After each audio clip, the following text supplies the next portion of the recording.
பொண்ணு பண்ற வேலையாங்க இது. நேத்தி 2 அக்கா என்ன பண்ணாங்க தெரியுமா? குடிச்சிட்டு வண்டியில வந்துட்டு இருக்கிற பப்ளிக் எல்லாம் டிஸ்டர்பன்ஸ் பண்ணது மட்டும் இல்லாம அசிங்கமா வார்த்தையில பேசுறாங்க. பேசிட்டு ஒரு வேர்டு ஒண்ணு சொன்னாங்க தெரியுமா? என்னன்னு வச்சுக்கோங்களேன், எங்க ஊர் மட்டும் வந்திருந்தீங்கன்னா தெரிச்சு ஓடி இருப்பீங்க. கெத்து காட்டுறாங்களா அந்த அக்கா. அக்கா இது பேர் கெத்து கிடையாது, அசிங்கம். உங்க அப்பாக்கு அசிங்கம், உங்க அம்மாக்கு அசிங்கம், உங்க சொந்தக்காரங்களுக்கு அசிங்கம், உங்க ஃப்ரெண்ட்ஸுக்கு அசிங்கம், உங்களுக்கு தெரிஞ்சவங்களுக்கு அசிங்கம், எல்லாருக்குமே அசிங்கம். மொத்தமா பெண்களுக்கே அசிங்கம். பெண்கள் அப்படின்றவங்க ஒரு புனிதமானவங்க. ஆனா நீங்க அப்படி இல்ல.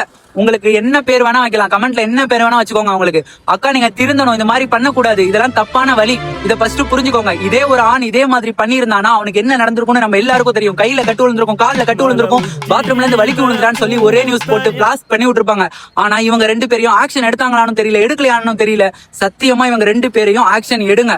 அக்கா நான் உங்க மேல உள்ள வன்மத்துல சொல்லல, நீங்க பண்ண தப்புக்கான தண்டனை கிடைச்சே ஆகணும். அப்பதான் இது மாதிரி பண்ற பெண்களுக்கு புரியும், இது மாதிரி பண்ணக்கூடாது, இது தப்பு, இது கெத்து கிடையாது, வெத்து அப்படின்னு. நான் சொல்றது கரெக்ட்னு நினைக்கிறவங்க மட்டும் என்ன ஃபாலோ பண்ணி வச்சுக்கோங்க. உங்களோட கருத்தை வந்து கமெண்ட் பண்ணுங்க. இந்த வீடியோவை ஒரு 5 பேருக்கு சென்ட் பண்ணி விடுங்க. இது மாதிரி தப்பு பண்றவங்களுக்கு எல்லாம் தண்டனை கண்டிப்பா வேணும்ன்றது இந்த வீடியோல சொல்லப்படுது.